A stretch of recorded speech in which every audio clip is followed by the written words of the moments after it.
नमस्कार। आज मैं आपके साथ लगभग 1.5 महीने पहले का वीडियो शेयर कर रहा हूं, जो कि 22 अप्रैल का है।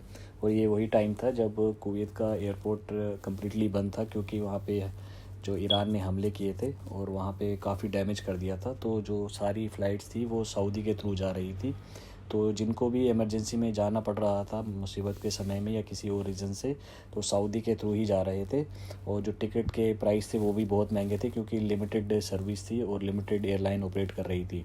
जैसे कि मैं अपना एग्जांपल दूं तो मेरे को कुवैत एयरवेज़ की टिकट मिली थी, जो कि मेरे को 250 केडी वन साइड की पड़ी थी। और फिर बाद में मैंने जब आने का टिकट कराया तो भी मेरे को 250 केडी ही लगा।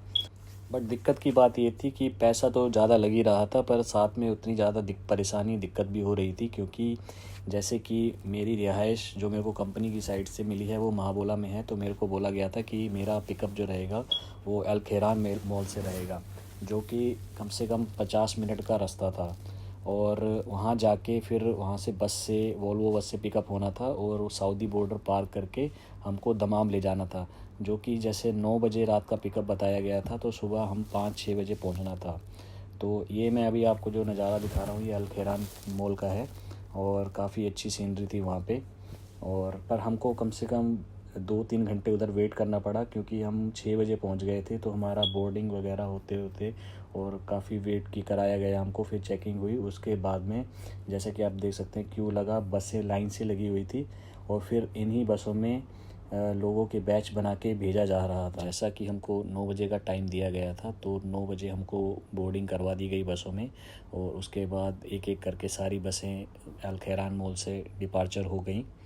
बस का जो अंदर का माहौल था वो काफ़ी अच्छा था, काफ़ी कंफर्टेबल था, कोई दिक्कत परेशानी नहीं थी। काफ़ी सीटें हमारी खाली भी थी वहाँ पे। तो कई लोग तो ऐसे थे जो 2-2 सीटों में सो के आ रहे थे।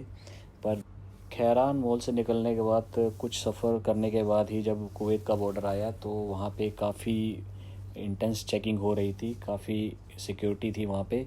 और पूरे डॉक्यूमेंट्स चेक किए जा रहे थे, ड्राइवर्स को चेक किया जा रहा था। और जैसे कि आप देख सकते हैं बसों की पूरी क्यू लगवाई गई थी।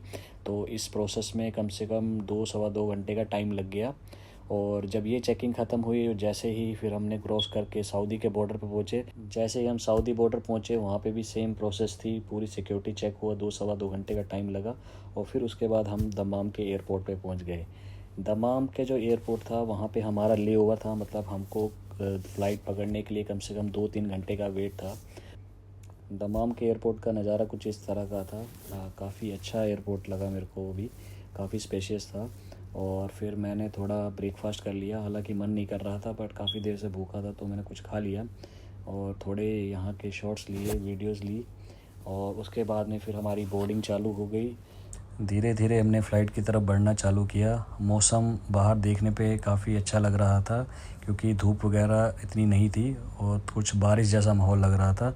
इस बार का जो सफ़र था काफ़ी थकाने वाला था, क्योंकि इतना लंबा सफ़र हमने फ़्लाइट में तो कम से कम नहीं किया था। हालांकि फ़्लाइट का सफ़र तो नहीं था, बाकी जो इसमें एडिशनल सफ़र पड़ा हमको वो बस का था। और कम से कम 1-1.25 दिन ख़राब हो गया हमारा इसमें। और इसके अलावा जो पैसे लगे वो अलग लगे। और ये है दिल्ली का एयरपोर्ट, जो भी रहते हैं उनको पता ही है यहाँ पे कैसा माहौल रहता है। और यहाँ पे आने के बाद जो एक्साइटमेंट होती है वो तो अलग ही लेवल की होती है। हाँ, जब जाने का समय आता है तो फिर जो मूड ऑफ रहता है वो उसको भी सब लोग जानते हैं। बैग कलेक्ट करते टाइम भी काफ़ी मिसमैनेजमेंट दिखा। कम से कम बैग लेते लेते ही 1-1.5 घंटे का टाइम निकल गया, क्योंकि बैग डाले ही नहीं गए थे। इसके बाद मैं फिर टैक्सी पकड़ के सीधा अपने घर की तरफ निकल गया। घर का मतलब ये है कि मेरे फैमिली वाले आउट ऑफ स्टेशन थे, तो मैं अपना सिस्टर के घर पे चला गया। तो मेरा घर भी वहाँ से ज़्यादा दूर नहीं है, पर वो लॉक था, तो मैंने डिसाइड किया कि बेटर है मैं अपने सिस्टर के घर पे ही रुक जाता हूँ।